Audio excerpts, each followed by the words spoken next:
Hey everyone, welcome to the Withering Effect episode 65. Today's date is October 5th, 2020, not October 3rd.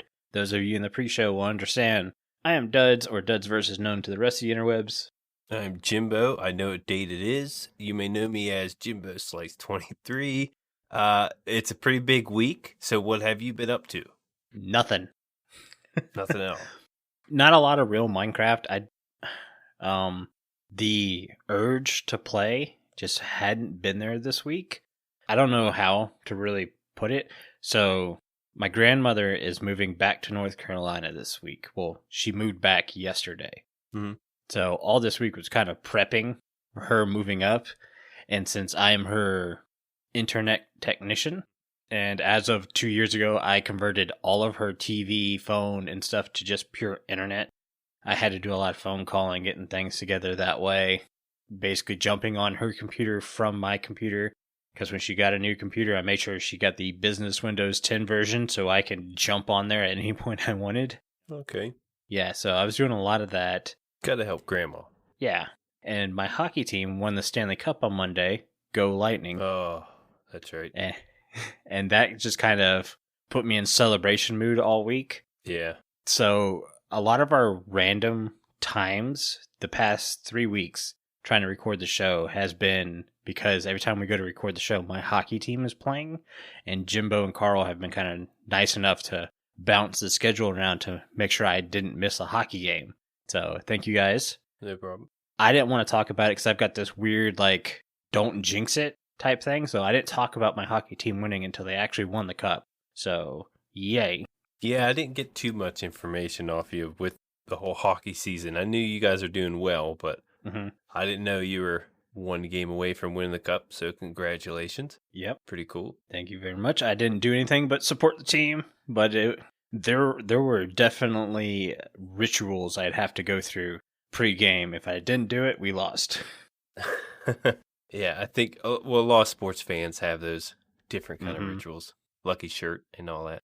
Oh, it went way deeper than that. There's a point where my roommate had to be wearing a blue pair of shorts he wore at the beginning of the playoffs. He wasn't allowed in the room. I had to have a glass of chocolate milk that I couldn't finish till after the game, and I'm sorry, a hockey game's almost 3 hours long. That glass of milk was warm by the end of the game. That's hilarious.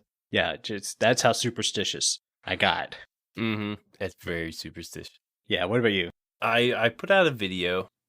Well, as of right now, I'm planning out my base, and I got the main shape and structure of it. And because of that, there's so much I have to do before actually really record anything. I can time lapse it, but I'm still not positive what the tower shape is going to be. But I have the whole shape of the bottom of the base ready to go. And I got a lot of carpet to place, got a lot of glass to place. That makes for bad content. You know, people watch me place glass, unless you time lapse it all, like I said. But then again, you got to stop, gather resources. It's going to be a long process. So when I put this episode out, I kind of rushed it. I felt like it was rushed. I wasn't too proud of it. It's one of those instances where you're kind of, do I put this out? Could I do better? It was one of those. So I don't know. The next one, I'm going to try to get out within a week, but it might be a little longer just because of that. If I can find anything else to gather content in the server, I'll go ahead and do that. But I really want to not try to rush anything and put out the content that I feel like I'm capable of. Yeah, definitely don't ever rush anything. Because I hate when I go back and I look at episodes and I'm like, I could have done that so much better. Why didn't I? Yeah, like there's a point where at the end I start exploring a dungeon, and there could have easily been music in the background, and I didn't apply that, and I was like, man, it really could have brought the ambience of the cave out, and I'm like, that was a completely missed opportunity because I rushed it and it was an oversight. But yeah, I'm gonna try not to do that anymore. But besides that, we just did the Minecraft live. That was a decent amount of planning in itself. Granted, Carl did most of it. But me and you talking in the background, like, how are we going to do this or how are we going to do that? What if it's this?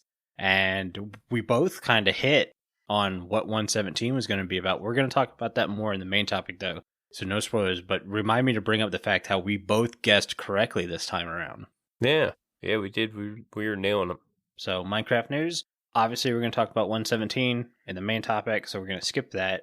Some other news, though. Minecraft will join Super Smash Brothers. Yeah. Steve, Alex, Zombie, and Enderman will all be fighters come the next update. I forgot which one it will be.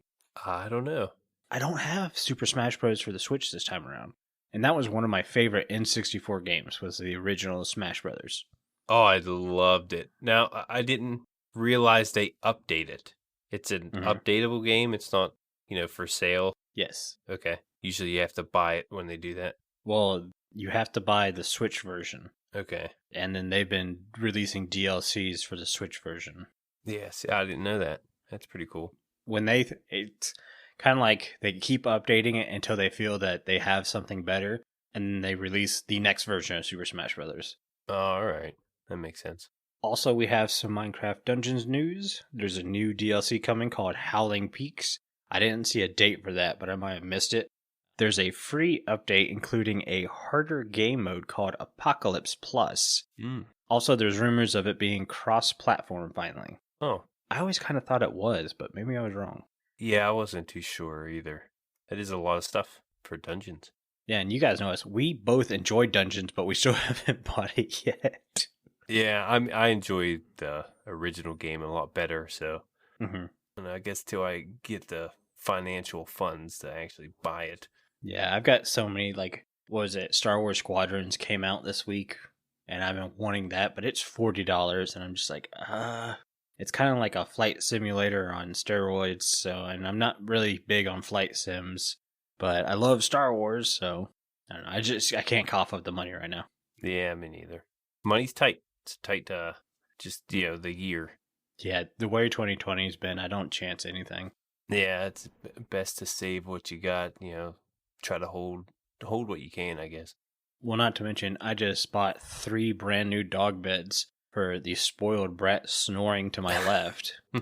So I'm wanting to revamp my stream a little bit. Not so much the looks like I normally do, but like my stream deck and everything like that, which means bringing back Puppy Cam. Ooh. The way her bed is right now is such a huge bed. She'll always sleep off camera because the bed's so large. Even if I put the camera in the middle of the bed, she'll find a way to be off camera. Camera shy. Yeah, I got her a little bit smaller bed that's big enough for her, but will line up good with the camera window. So Puppy Cam will be making a comeback once the beds come in at some point. That's good. Need a comfortable Susie. Well, see, the problem is, so she fights ear infections a lot, and so I'm constantly having to clean her ears, which means her ears will go from smelling really bad to smelling really medical all within a week, and that smell gets on the beds. And even though I wash her beds like every other week, her beds just smell constantly now. So I found a reputable source where I can buy beds cheaper. So now whenever she just sinks the bed up, instead of trying to wash it and put all this chemical on it, and I'm just throwing the bed out and buying a new bed. Yeah, might be best. Yeah, it is. My office smells like dog, and I do not like it. Anyways, listen to comments. Trying to move quickly, and I keep getting caught off guard. This is a email from Ross. They say, I heard the VR discussion and wanted to weigh in as VR is the primary way I play Minecraft. Minecraft is already so immersive that when you add VR, it's like you never want to leave. I understand the skepticism and don't fully disagree that it's niche, but VR is getting better and more affordable than ever. See Oculus Quest 2. I'm sorry. With the cough drop in my mouth, I'm running because I'm trying to breathe through a stopped up nose. However, it's completely ruined traditional flat games for me. And while having space is nice, my favorite game in VR is the board game Settlers of Catan. My roommate has that game. We've just never sat down and played it. So keep your eye out on VR and don't write it off so soon. Thanks, Ross. Yeah, thank you. Jimbo, thoughts? I'm going to stick with my original thoughts. Mm-hmm. I don't know how to really put it into words, how I explained it before. Yeah. Just not a fan of the virtual reality experience. Mm-hmm.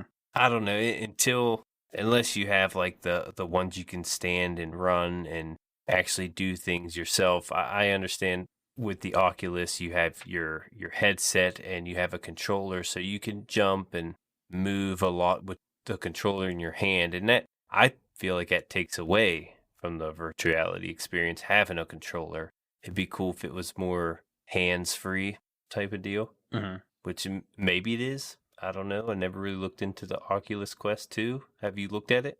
I looked at it a little bit, and it does have 2 controllers with joysticks and buttons and stuff on it. Yeah. The price is still $300, though. And that's on top of having to have a PC that could handle running VR. And I'm not sure what level of PC it takes to run VR. I know right now I'm running on a Ryzen 1700X and a GTX 1070. And at the time when I built this computer, it was $1,200. Yeah. So, granted, that was years ago when Ryzen first came out. I don't think the price is there yet. I still think it's too niche. I think the Wii is going to be my going example, because when the Wii first came out, it was like the big bad new console, and the way the Wii sticks and everything moved and stuff, that was the new way to game. And even then, I was just like, no, I have a feeling they're going to go back to controllers at some point. And the Switch came out, and while it still has the motion controls, that's what I'm trying to say. It still has that. That's no longer the primary use for most games on the Switch. And then they come out with this Pro controller that is seriously the best controller I've ever played with. So if you guys have a Switch, it's well worth the money to buy one of those. Yeah, I think VR kind of falls in that thing. It's great technology. And I think I would want to more use it in like sim racing or sim flight, like Star Wars Squadrons has VR. And I could see where that's perfect, because Squadrons like forces you to be in the cockpit the entire time. There's no third person in that. So to me, that would be perfect for it. But guys like me, I still run into the Minecraft in general makes me sick to my stomach. Yeah, I was just going to say that. I can only imagine what that's going to do. We're seeing like even 3D movies not do as well as they used to. Even that fad's starting to kind of die down. I don't know. I'm kind of waiting for the technology to get there to where it feels right. I don't know. It just doesn't feel right. I wouldn't mind trying it, but I don't think I'm going to spend $300 to chance it. Yeah. If I buy it, what if I don't like it? And I bought this $300 headset for nothing. So I definitely want to try it before purchasing anything like that. I think you can get a $50 headset that your phone can hook to, and you can at least watch movies and stuff in VR. Oh, yeah, I have one of those, actually. I've never tried one of those. Yeah, see, those aren't bad. I never use it. It sits in my cupboard. I think I got 2 of them sit in my cupboard. So that's how much of a fan I am of that. Yeah, I don't know. But thank you for the email. We'll agree to disagree. But then again, maybe we're the exception. Me and Jimbo have done stuff different than most people for a while now. So right. Thanks again, Ross. Yeah, thanks for the email. Love hearing from you guys. And speaking of hearing from you guys, the best way to get in contact with us is the Discord. Not to mention the only place where you can vote for Mob of the Week. Yeah. Because that's what it is this week, special. 1 week only. This week's Discord ad is going to be brought to you by YDYT, friend of the show, friend of the server. Thank you so much, YD. Take it away. Hey everyone, I'm YDYT and I'm a member of the Withering Effect Discord. It's a great place to hang out with fellow listeners like me and the people who work on the show. So join today and let's discuss the game we love. There are links in the show notes.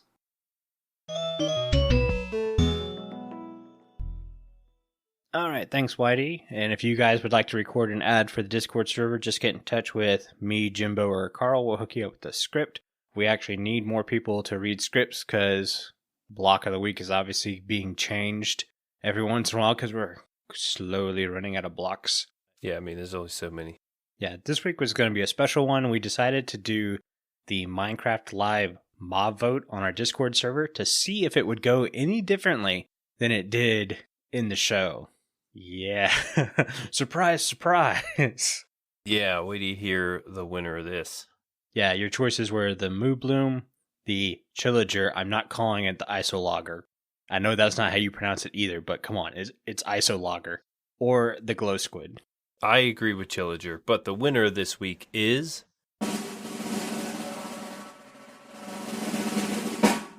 Glow Squid. Surprise, surprise. Glow Squid won. Yeah. I voted Isolager or Isolager. Chillager. I agree. Chillager would have been, that's a missed opportunity. Should have been Chillager. 1 vote was a deciding factor. Wow. 25 votes for the Glow Squid, 24 for the Isolager. So it was pretty similar to the official vote. Moo Bloom, by the way, had 5. So no love for the Moo Bloom. No love, especially from me. Okay, a couple things about the Glow Squid. It is a squid that glows. That's it. That's all. Well, some other things is they mentioned that it would be deep ocean. Oh, okay. Or cold ocean, maybe, when they does spawn in. So it brings a little life to more lifeless areas of the ocean, which is one reason I voted for it. But I think the bigger reason people didn't vote for Chillager is because Phantoms. Yeah.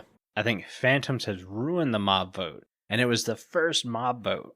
So my thought process is voting for a mob that's hostile is not going to go well in these mob votes ever again, because I think the fear of the hostile mob becoming more of a nuisance than a viable tactic of playing.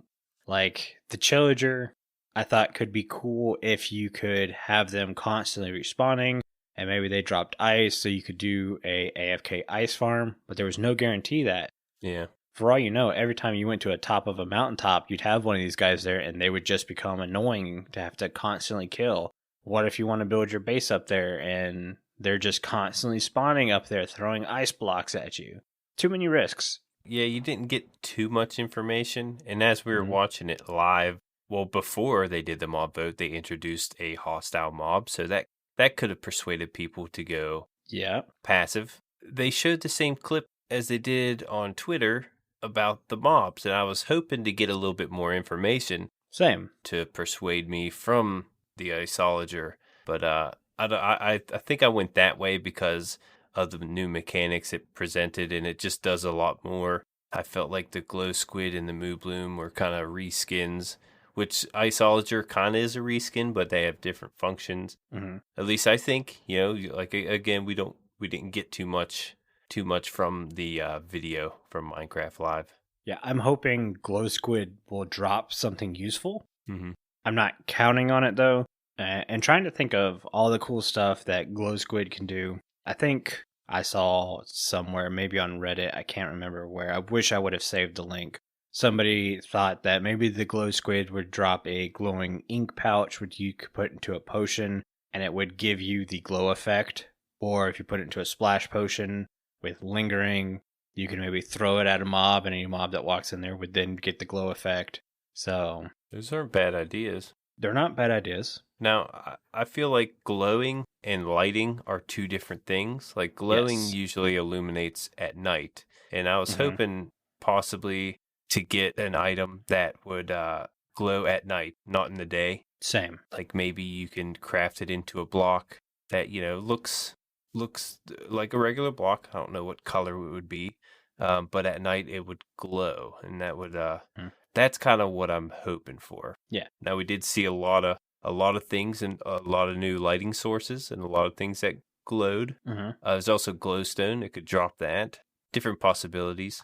So crystals. I'm right there with you. And what's a glow source and what's a light source?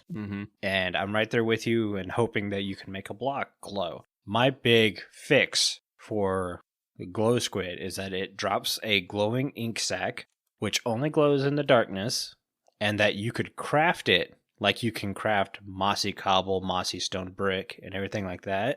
And instead of the mossy texture on it, it would look like a normal stone block unless you have it under light level of 10, and then the quote-unquote mossy texture would glow. I like that. It has to be under a light level of 10 for it to work. I agree. It's kind of weird because you're like, oh, I want to use it everywhere. Well, now I got mobs spawning everywhere. And it kind of distinguishes the difference between the glowing and the lighting. I felt this was a nice compromise. It's not a light source. Not that. It's just atmospheric stuff, and I had the idea from luminous stone, which is a real thing. You can find them in the world. So felt like it would be natural to kind of make luminous stone in Minecraft. Yeah, see why not. Do you have anything on the Moo Bloom before we move off of this? Because you know my thoughts. Yeah. So a Moo Bloom was supposed to be friends with bees, and honestly, I couldn't really think of anything. Those are my enemy. Yeah. So a friend of an enemy is kind of an enemy. Yeah. I don't know. We have so many cow effects right now, and I was I was excited when I saw the brown cow. What is it? If a mushroom cow gets struck by lightning, it turns into the brown cow, or whatever it's called. Yeah. But it doesn't, there's no difference between that and the mushroom cow. They both do stew or soup or whatever like that, and it's like, the only difference is the texture. It's like I wanted something better. So I think the Blue Bloom was just going to be a lost cause altogether. Yeah. Their best bet was to explain in depth what they had planned for it, and they did not do that for any mob. So yeah, the best part about the Moo Bloom is it distracted the bees. Yep. That was the best part about it. Yeah, I mean, I didn't want another cow. I do glow squid over the Moo Bloom. And I really think the one mob that won the vote is whichever one was going to be least annoying. Brought the most atmospheric, because I think people were complaining. It's like, hey, it's time to start really bringing some atmospheric stuff. Especially, I don't know why my mouth just whistled there. Especially after the Nether update, where the atmosphere just got ramped to 11. The atmosphere in the Nether update was so good. And they've touched on it a little bit in 1.17, which we'll go over. But not enough. More atmosphere, please. Yeah, that's one thing I was really pushing for. Still, I mean, there's still time. Still time. Maybe it's in the cards. Yeah. We just saw the beginning. It's nowhere near done. They're aiming for a release like 1.16, so that's a ton of time. They added so much content in 1.16 from when they released it, or from when they showed it off to when they released it, so this is just the beginning, I have a feeling. Yep. And do you want to start with the beginning? You want to get to the main topic? Let's start with the beginning. So the first thing we're introduced to is Lush Caves. It is the Caves and Cliffs update. I have a gripe about the name, but we'll go over that later too. So, everyone, we got the cave update. Yeah. So you rag on me all you want. I'm still not happy about it, but I'm pretty excited. I'm not going to complain about it. Like I said, I felt there was other things the game needed more, but if we got a cave update, I'd go with it. And they did introduce some stuff that I think could be really cool. So, Lush Caves. First thing we notice is the azalea tree. Yep. It's basically an oak tree with different leaf blocks on it. Okay. The wood's not different? No, it's the same wood. At least from the video, and they did say that most of the textures and stuff is program art. So it might be a full-on different wood block. I kind of hope it is. I kind of hope they change the texture and it's not just an oak tree with different leaf blocks. Because we have a dark oak tree, which is a different wood type, but the same leaf blocks. Yeah, it's annoying. And that messes with your inventory a little bit. So we have that. And then that's the marker on where Lush Caves is. Usually you'll find a hole near there you can climb down because there's vines. Yeah, below the tree. Everyone's now starting to notice that the dirt block underneath the azalea tree is different. And I'm going with that's because it's not a dirt block. It's going to be something called a root block. Okay. This block seems to travel all the way down to the actual cave. And in some camera instances, you see like these tiny little, I want to call them fingers, but it's not really that. Think of it more like upside down brown grass coming out of these root blocks. So I'm thinking maybe if you bone meal a root block, these little fingers would come out. Really cool looking. I don't think I've noticed it. Looking through the video. The best way you can see it is when they show the upside down flower that I'm calling the particle flower. Okay. It's a big pink flower and it puts off a small amount of particles. Right behind it, you can see the root block texture I'm talking about. All right. Yeah, I was always distracted by that flower when I saw it because of the particles. That's probably why I missed that. Yep. Also in the cave, they have what I call baby tree. And it basically just looks like a bigger sapling. Yeah. Or a small azalea tree. There were some with the azalea flowers and some without it. Yeah, I was going to say, it looks like there's different textures of it. A couple. Mm-hmm. I don't know if maybe that's going to be the new sapling texture. If so, I'm going to get super excited because I would love that. I'd be using flower pots and stuff for these little saplings like crazy. Yeah, I was never a fan of using of flowers, really, using flowers throughout the game. Mm-hmm. But I would use saplings in those clay pots. Yeah. So that would have been, we might be able to do that. Might be able to. It looked like they had grass that had all of its sides covered. Mm-hmm. For me, I didn't notice this at first because I was like, well, that's the way my game looks. Right. They just went ahead and updated the grass texture. Turns out it's probably what's called a moss block. Yeah, I think most people are calling it a moss block. Yeah. This moss block also has what I'm calling a carpet texture, where you can, or carpet layer, more likely, where you can craft it into a carpet shaped block and set it down so it gives just a little bit of texture compared to other things. I don't know if it's going to be spawnable like carpet or non-spawnable like carpet, but that's there. If I had to guess, I'd say it would be non-spawnable. I would think so. You would think it would act as if it was carpet. It looks just like grass. So it would really help in, when you make things spawn proof, you won't need the lighting in the grass anymore. You can actually terraform better with these. Yeah, sure. But we don't know how they grow or anything like that. So we don't know if they're farmable. Right. Or if you're just constantly going to have to find these little lush caves and rip them to all. Yeah. We have, honestly, one of my top 3 things in the lush caves, and that's glowberry vines. Yeah. I think glowberry vines look so cool, and they're going to add so much atmosphere. I kind of wish you could pluck the glowberries, kind of like you can a berry bush, and eat them, but they didn't show any signs of that, so I don't know if that's going to be possible. Yeah, that was probably the first thing I've noticed. I mean, besides, the azalea tree at the beginning. As soon as they went underground, I was like, there's a light source. Yeah. There's another light source. It's hanging from the vines. I didn't expect something like that. Everyone's looking for new light sources, so that's awesome.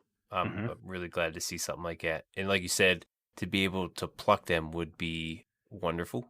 That would be pretty ideal if we could do that. Also, we need to say this before we go too much further. King Bee Dogs noted in a lot of their video footage, they made certain blocks glow that aren't going to glow in the game. They just made it glow so you could physically see what was going on in the video and it wasn't covered in darkness. Yeah, a lot of that was ores. Yeah. All the ores glowed, so that's not a new thing. It's just the lighting effect. Yeah, made it really easy for us to kind of tell what was going on.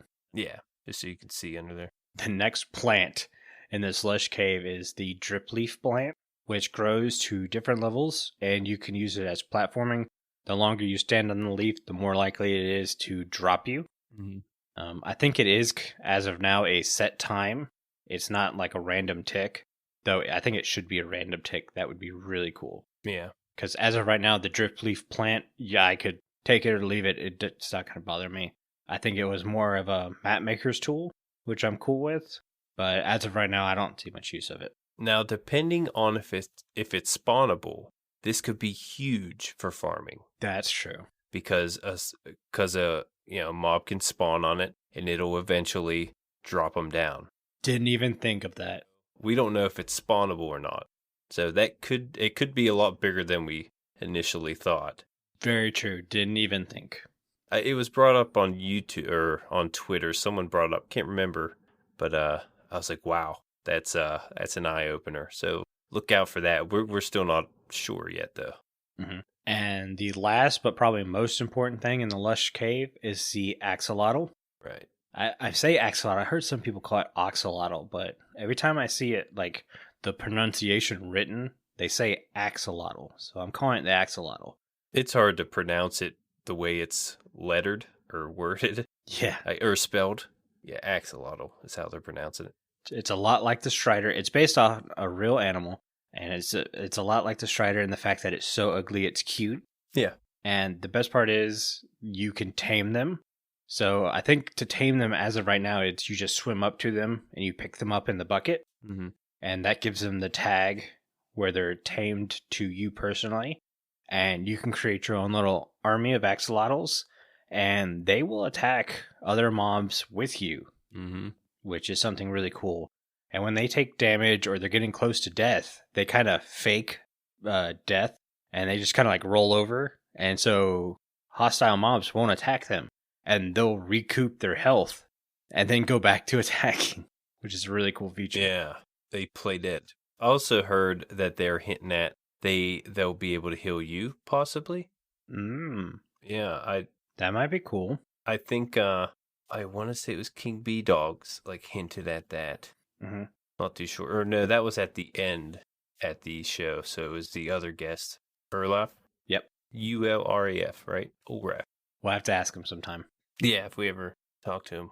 I've been seeing images of these guys in different colors, but none of them were official Mojang accounts. So as of right now, I just know that they're pink, and they're weird looking, and they're adorable, and I think everybody's going to have a whole army of these guys following them around. Yeah.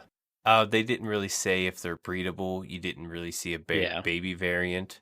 So as far as we know, what spawns in is that's all of them. Yeah, but that's kind of it for Lush Caves. Do we want to move on to Dripstone Caves?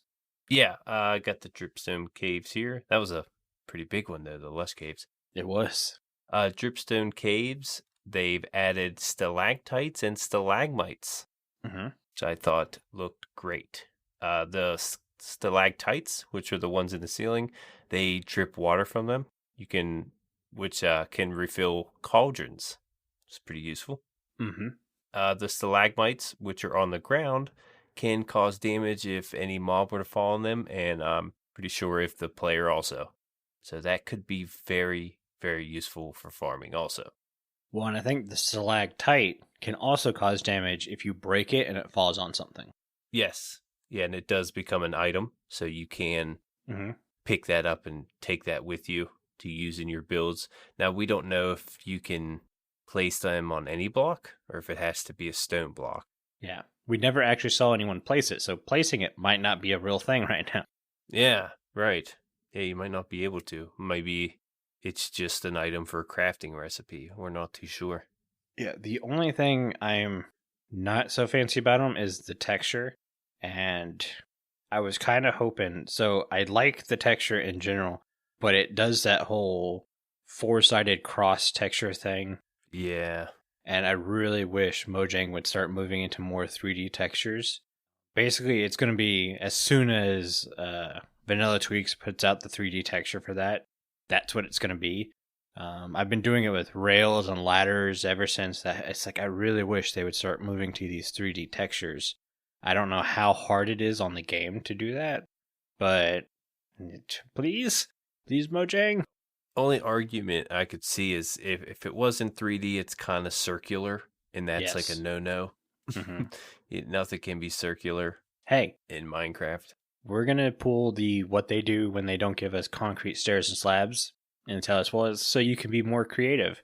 Hey, give me a 3D texture that doesn't have to be circular. Be creative. I'm gonna get slapped for that one. Yeah, I guess they could have made the spikes non-circular in 3D. You know, they could have made them blocky and spiky at the same time. They do grow, apparently. I mean, you see a thicker into a thinner, just like a spike. Yeah, and they're all variations of heights and everything like that. Yeah. I mean, don't get me wrong, I like the texture itself, but I just wish it was 3D. Now, I don't imagine that bone meal can grow these because it's a stone. It's not like a plant, so I'm curious how they grow and if you can grow them. Do you have to water it? It might be like bamboo. You place it and it grows rapidly, or over time maybe. Yeah, time affected blocks seems to be a theme this update too. Also in the Dripstone Cave, there's an unknown block in the video footage that you noticed. Yeah, so when you look closely at the dripstones in one of the frames, there's a vein of blocks that just doesn't look like stone. And I can't tell if the stalactites, because it was a stalactite that I was looking at, was on this one certain block, or if they were on both this block and a stone block. A lot of these new blocks weren't mentioned in the video at all. So it just could be, again, random textures that they were using for video purposes. But there was a different kind of stone block. It looked like a really light gray block, almost like powdered concrete, the light gray powdered concrete, but it was a solid. So I don't know. There was talks of maybe marble coming into this update. So that might be it. I mean, it makes sense, for caves, different stone variants, getting a couple of those. Yeah. I didn't necessarily get to see that in the video, but I did see a picture someone put out of, all the blocks that they've noticed. And I saw it in there and I was like, oh, didn't see that. But apparently it's in the dripstone caves. Yeah. Basically in every section, there was a new block that wasn't talked about. But besides that, that's all for the dripstone caves. Still looks pretty cool. Mm-hmm. The Deep Dark is the next section, and probably the section I think most people are excited about. Oh, yeah. Again, first thing you see is an unknown block type. I'm calling this block type shale, or maybe even limestone. It's a little too dark to be like a natural limestone, but hey, to each their own. Mm-hmm.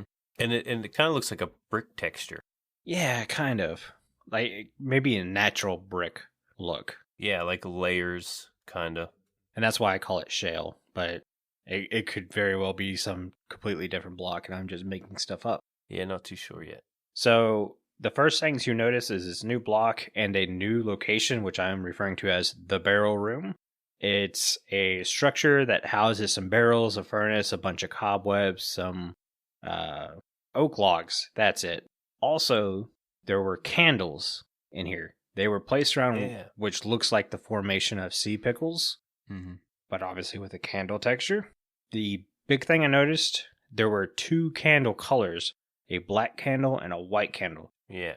Maybe that means we can dye candles or craft candles that are different colors. Mm-hmm.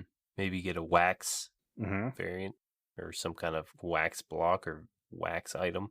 Yeah, I'm going to assume you have to do something with some honey, and then you have to use a dye and some string to craft a candle, maybe. Yeah, I'm probably going to have to make friends with these bees eventually. I mean, it looks like there's another instance where wax could come in as of use, so. Yeah. I might have to make friends with them. I don't know. It makes me nervous. So also down in the Deep Dark, there's things called Skulk. We have Skulk Growth and Skulk Sensor Block. Sensor Block is probably the thing most people are excited about, at least in the Redstone community. So this Skulk Sensor Block will sense vibrations and send out a vibration signal, which can be bounced off other sensor blocks, and also a new mob called the Warden. And this Warden guy is big, and he's scary, and he's derpy looking, but he whacks you hard. Yeah, he's blind, so all he's doing is relying on these vibration signals. Yep. So you can easily distract it by like the King Big Dogs threw snowballs in the video. I think if you throw arrows, it'll distract it. I'm really curious to how they react with fireworks. Yeah. I think that would be an awesome thing to mess with him. But they pack a punch. King Bee Dogs was wearing full-on netherite armor. Not enchanted, but full-on netherite armor. And it took 2 hits to take him out. Yeah, it looks like you're going to have to do something similar to the Enderman tactic. Get under a 2-block high area to defeat this thing. But again, if it hears you walk, I guess you can sneak around and get around it. But as soon as you go to walk away or whatever, it will pick up that sense, just like the Skulk sensor block. Same mechanics as that. Apparently, we're still not too sure, but yeah, it'll chase you down, and it roars at you and runs pretty fast. It came at him pretty fast, and that was pretty terrifying if you ask me. Yeah, it'll also flicker light levels in the area. this is a player effect. So whenever a warden is near you, any light you have near you will start to flicker. Oh. Yeah, I saw that on a King B Dog's tweet. He's saying this is a player effect. It's not dynamic lighting or anything like that. Yeah, I was wondering what he meant by that. That's good you're able to clarify. Wasn't too sure. That's cool. Very cool. Now I like the Warden even more. Warden's definitely one of my more favorite ones. They're scary as crap, and I'm sure I will have to change my pants after I find one for the first time. But yeah, keep that pinky finger strong if you play with the keyboard, because they are pretty terrifying. Definitely. I want to go back to the skulk sensor real quick. Okay. You can also concentrate the sensor, like it will give off a redstone signal from a distance. A lot of people call it wireless redstone, which is pretty much what it is. If you put wool around certain areas, it won't send that signal that way. Yeah, you're basically deafening the signal. Yeah, which is also cool, and figured I'd note that. Yeah, but that's kind of it for the deep dark. Do you want to move on to the next segment? Real quick, a lot of those colors are similar to an end portal. Mm-hmm. A lot of people are speculating that the warden might have something to do with the what is it, the end area? Maybe. What is it? Not the dungeon. Stronghold. Yeah. King B Dogs did mention in a tweet, what do you think it's guarding? Yeah, like why would they name it Guardian or Warden? Because a warden, in layman's terms, is a prison, not a prison guard, a prison chief. Yeah. What is it? I got what you're saying. He runs the prison, so this guy is guarding something apparently, but we don't know yet. We want to move on? Yeah, let's move on. We have little time, lots to cover. Yes. We have the amethyst geodes, which produce the crystals, which I thought were really cool. We noticed a wind chime sound. Yep. It's the first thing you noticed. Mm-hmm. Apparently, these crystals can grow on all sides of the blocks, and the blocks cannot be removed. Or possibly removed, but you can't move them. You can't take them around. Yes. As an item and grow these crystals elsewhere. I kind of like that. I kind of don't. No? I kind of like it. They said it was similar to a spawner. Yeah, I got what they were doing and what they were thinking and everything. But I think if you ask any farm maker, they would much rather be able to take supplies and build a farm in their own area for it than have to travel back and forth. Because you're going to be making the quickest path as possible, which more than likely is going to be another tunnel. Through the nether, yeah. Right, straight through there, and that's it. You're not really doing any adventuring or anything like that. It's like, I got to get from point A to point B, and that's it. And basically, without being able to move these blocks, that makes the spot where this location is unusable for anything other than this farm. Are they all going to be the exact same size? Are there going to be more blocks in some geodes than the other? Are you going to have to look for that perfect location where you can grow the maximum amount of crystals? I don't know. I would just be able to prefer to make my own crystal farm. My one gripe about it is a really cool looking block. It's that purple and it looks like starry. Yes, it is a gorgeous block. And you can't use it. Can't use it anywhere. You know, you'd have to it's got to stay there. So that's my one gripe about it. The crystals, apparently, another thing on the amethyst geodes, can make telescopes. We're getting telescopes now. Which kind of conflicts with Optifine. A lot of people play Optifine, and a telescope, it just gives you that cheaty zoom, but without the cheaty.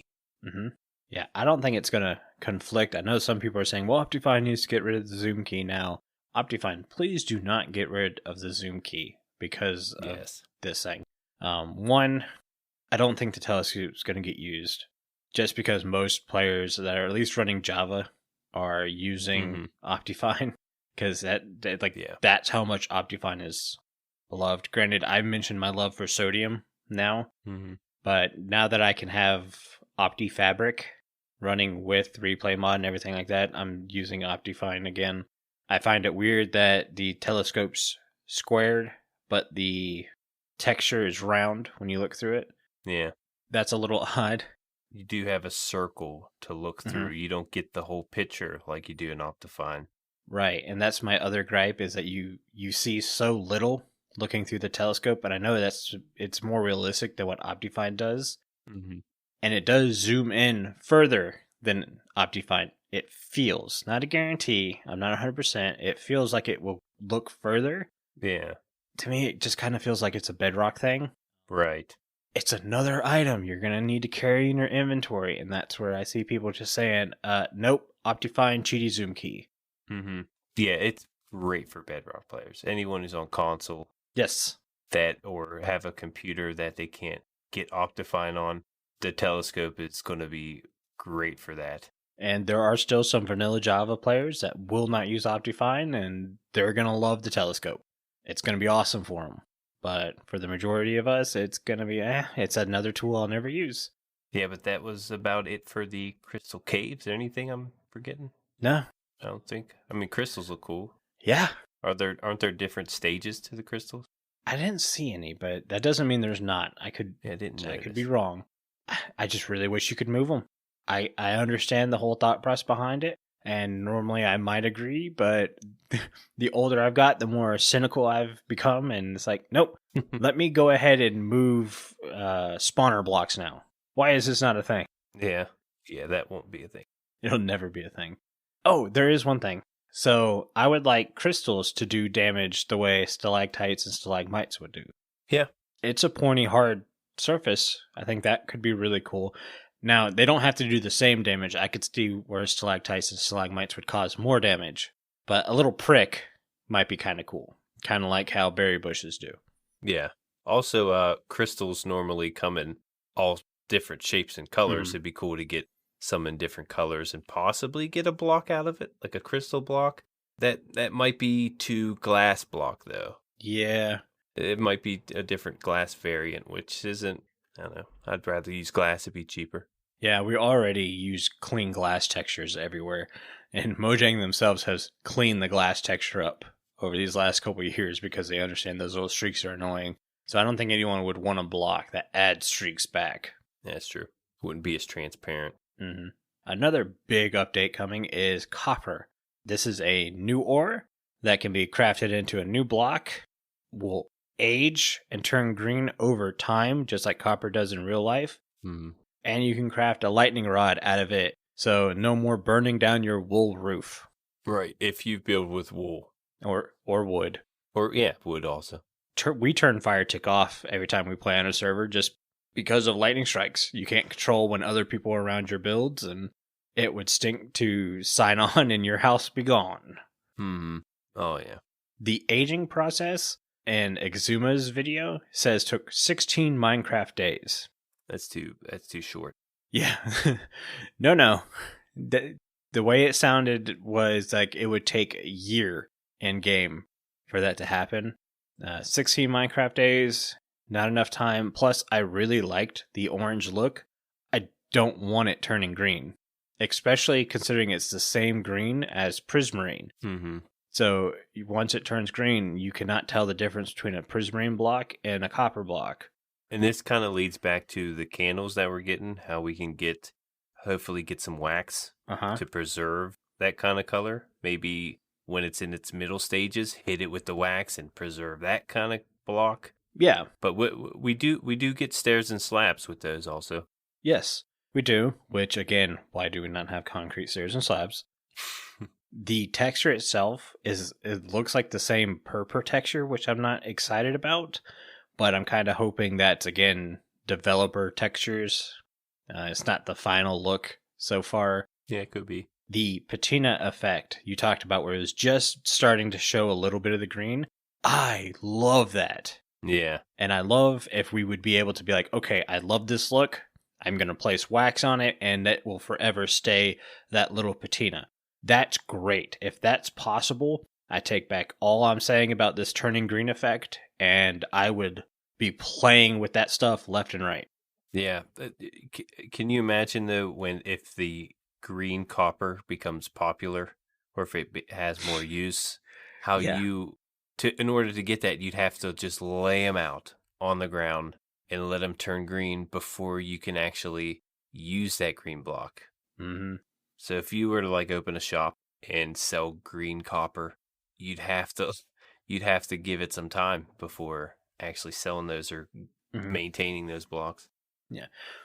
And then we have the lightning rod, which, as far as we can tell, only has the copper color. We never saw it change. I actually think it'll get more use as a actual lightning rod than it will a creeper farm tool. Yeah. And that's just because tridents are so powerful when it comes to making charged creeper farms. Granted, it's a lot harder to get a trident than it is to get a lightning rod. Yeah. But the fact that I can go around and just smack any old creeper I want when I have channeling on a trident is so much nicer.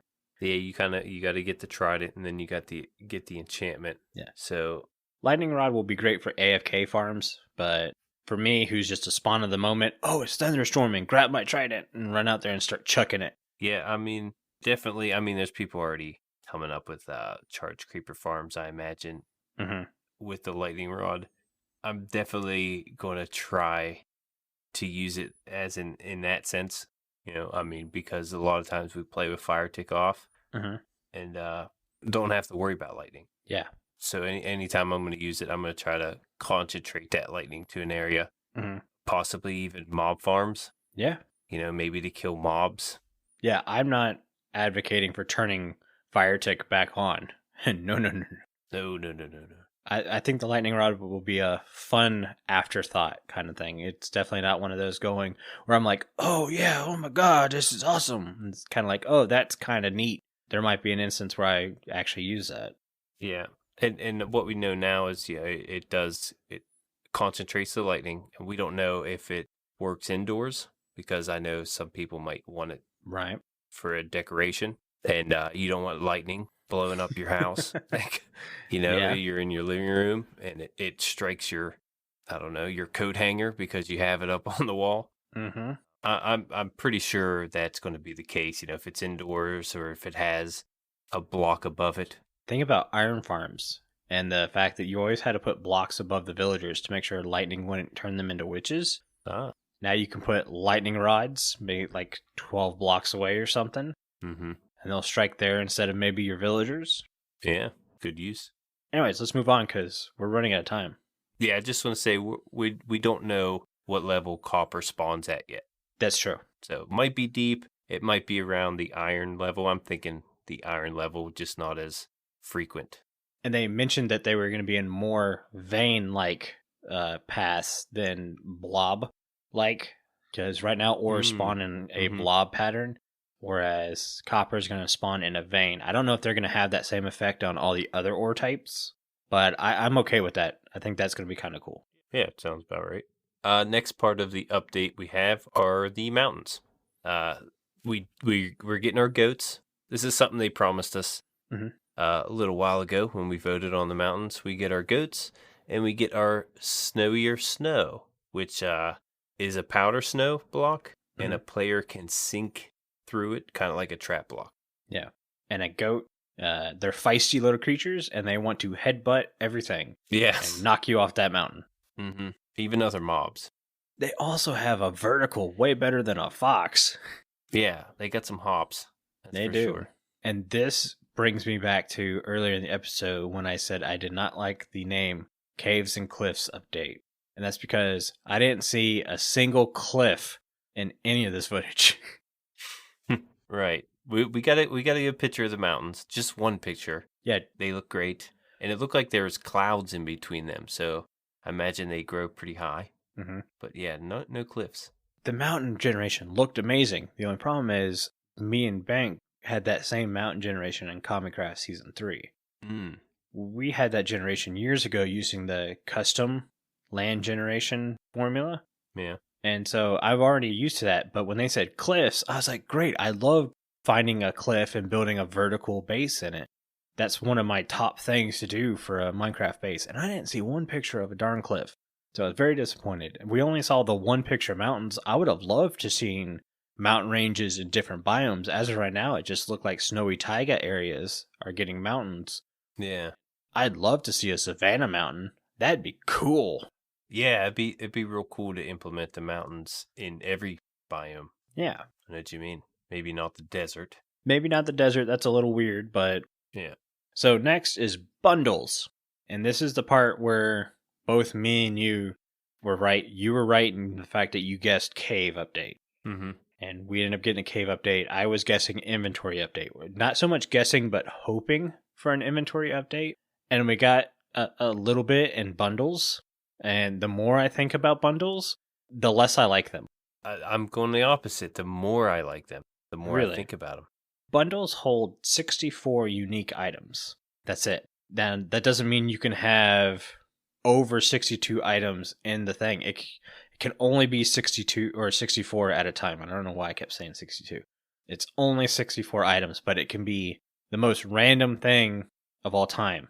The only good part about bundles is that you can access it in and out of your inventory, which is awesome. Mm-hmm. You can see inside of it. Well, that's just it. You can see inside of it, but you can't really see inside of it. You can see a representation of how many of one item it thinks it has. Right. Where, again, I think the mod I downloaded that lets you see inside a shulker box is still better than this.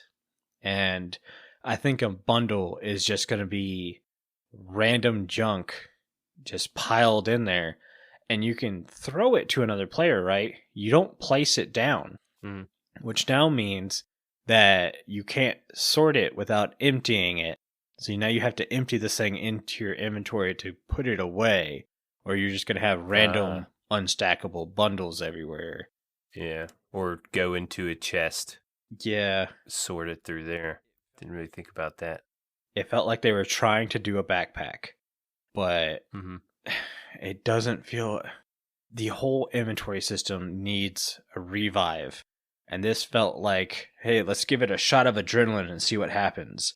And it's like, oh yeah, that's cool. And then 3 days later, I'm just like, no, it's not enough. It's like, give me an enchanted shulker I can access from inventory. I would rather have that than a bundle. Yeah. Because it can hold way more. Been a pretty popular idea. Yeah, my big thing is having swappable hotbars. I've said this a couple times on the show, and I think that fixes item inventory without changing item inventory.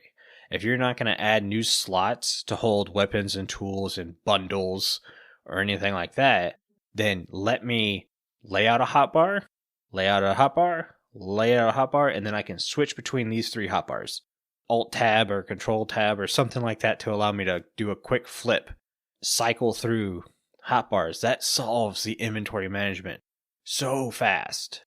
Before I get on my thoughts of the bundle, Tubfan had a great inventory idea of putting an enchantment on leggings, because leggings, you don't have many enchantments.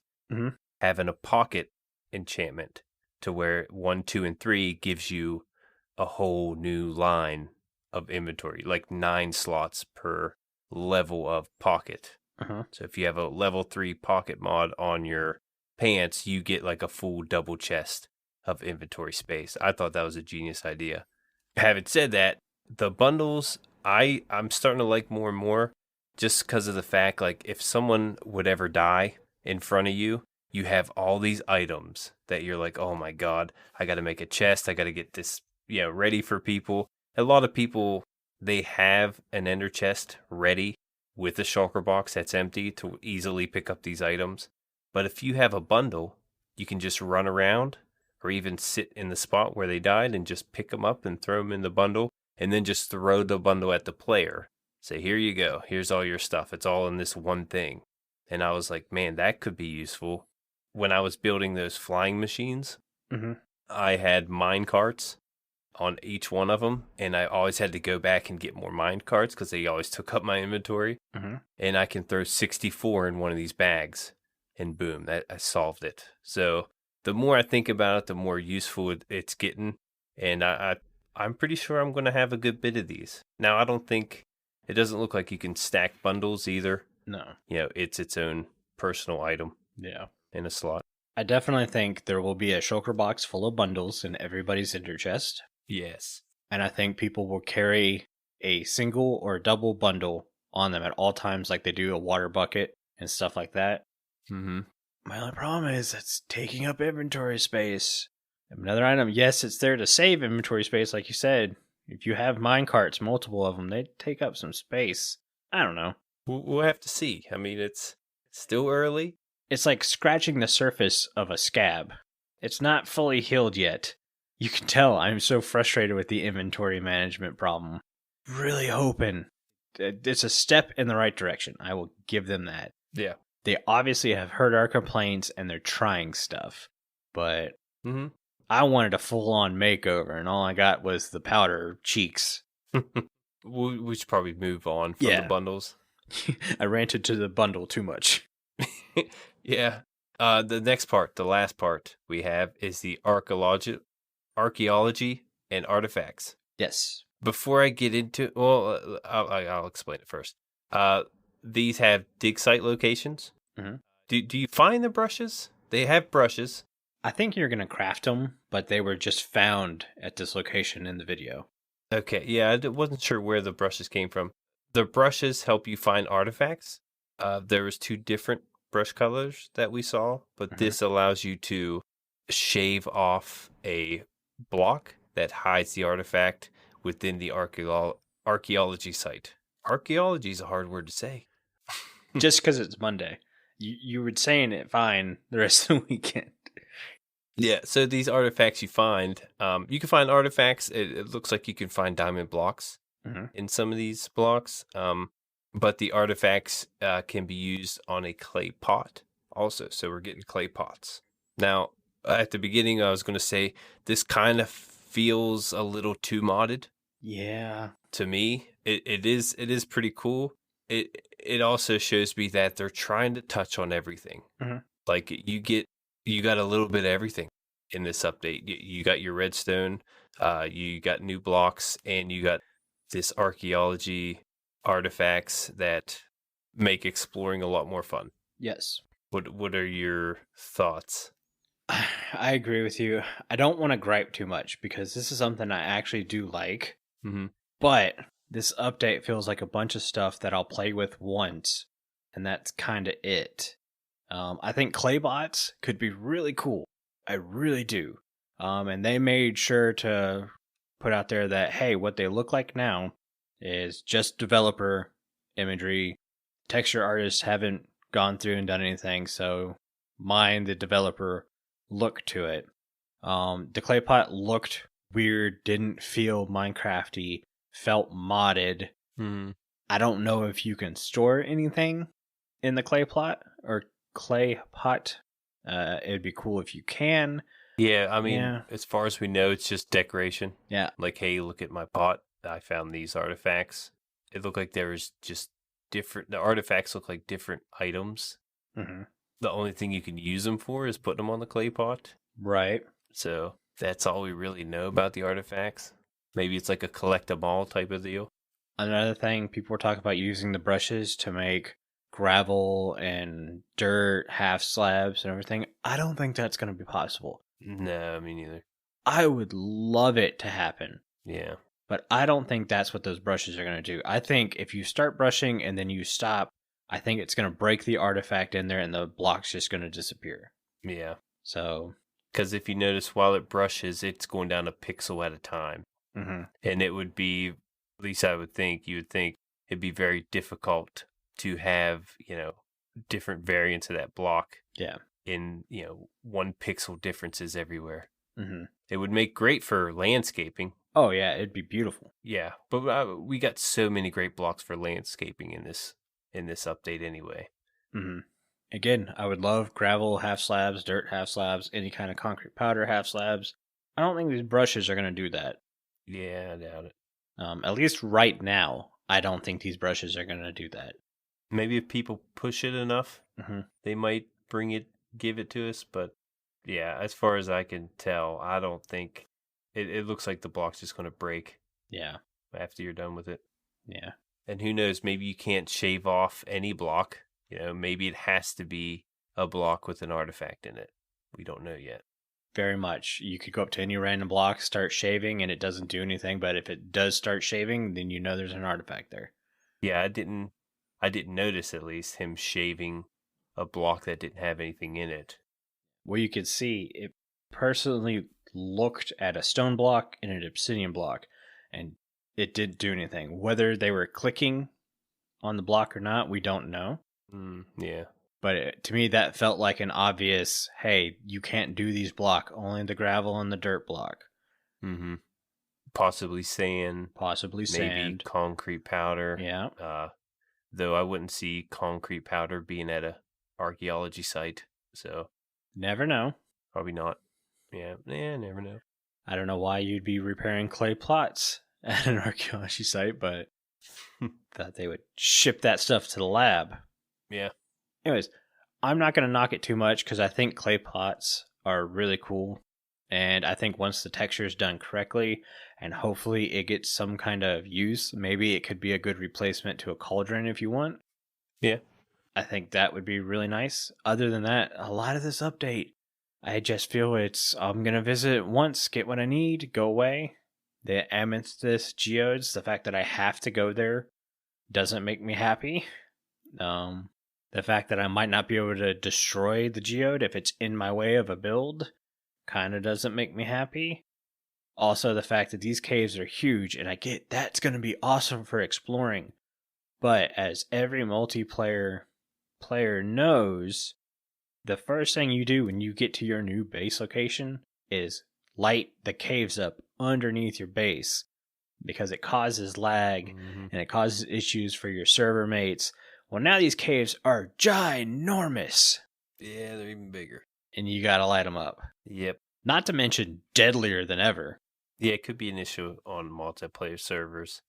Season 2 of Common Craft, I keep going back to this because we've done a lot of this stuff before. We played on a custom map, the Discworld, and it had custom caves underneath it, and they were huge, and it looked sweet. But I'll be darned if it didn't take weeks to light up every cave underneath your base. Yeah.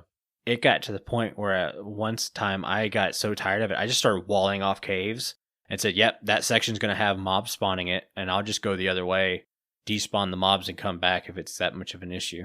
Yeah, I imagine a lot of people are going to go cave base ideas here for the next update. Yeah. Which I'm pretty excited to see.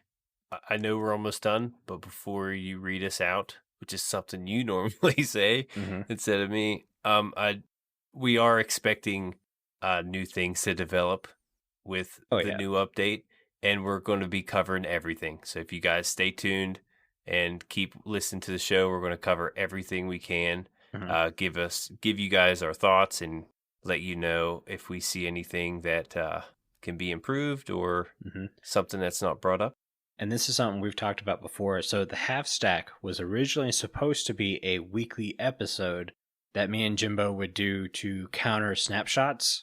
Obviously, we record our show like either Sunday nights or Monday nights, and then it comes out on Wednesdays, so we usually miss brand new information for our show. So we were going to do quick Half Stack episodes for patrons to listen to stuff like that, and because we started this when there wasn't a lot of snapshots coming out, it became a monthly show. Well, once snapshots start rolling on 117, it'll more than likely not be a monthly show anymore, but be a weekly show that's 10-15 minutes of me and Jimbo quickly talking about what's happening in the snapshot, just like we did on the bonus episode right after Minecraft Live. Yeah, still in the cards. Not a lot of editing, just quick, dirty, let's talk. Caves and Cliffs. I'm not going to say I don't like it, because I think Mojang worked hard and it's got some really cool stuff in it, and it has the potential to be a really cool update. It's just not what I wanted, but I can't gripe it. It's like I said, it's got potential. I love the Warden and the Deep Dark and all that, even though it's going to scare the bejeebus out of me to go down there. Bundles feel a little disappointment, but I like seeing Mojang listen and try. Oh, yeah. The fact that it shows that they're trying means way more than the bundle effect. Yeah, I may not like the bundles, but at least I know they're working on something, and maybe the next time it'll be exactly what I'm looking for. So GG's to them. I think this is going to be a good update. It's what people wanted for a long time. Kind of needed a little cave update. Yeah. But this is pretty big. A lot bigger than I thought it would be. Yeah, all the new mobs I absolutely love. Yeah. I think everyone's going to love the axolotl. I think it's pretty much already become the Minecraft mascot for now. True. Though I'm going to have goats in my base just to knock people out. Oh, that's a good idea. But I think that's going to do it for today's show. Before Jimbo reads his house, I want to say a huge thank you to all of our Patreons who are supporting the show. Our milk level patrons are Aubni, Crock, ohbeep, StoneFigure, TheOfficialCCL, viperoustuna, and YDYT. If you too would like access to exclusive benefits and hours of extra content each month, please consider joining at patreon.com/thewithering-effect. And if you like this show, you could share it with all of your friends and on social media. If you listen on Spotify, follow us. Or if you listen on Apple Podcasts, leave us a nice review. Doing any of these really helps the show reach more listeners. If you would like to get in contact with us, send an email to podcast@thewitheringeffect.com, tweet us, leave a voice message, or join our Discord, where you can have a chat with everyone who works on the show and fellow listeners. All the links are in the show notes. This show has been brought to you by Jimbo and myself, but also our digital producer Carl. He helps make sure the show ends up where it should be. The amazing music you hear in the intro and outro is created by the one and only Decoy. Everyone's social media info can be found in the show notes. You guys have been awesome. Thank you so much for getting withered with us. You should probably go drink your milk now. Bye. See you guys.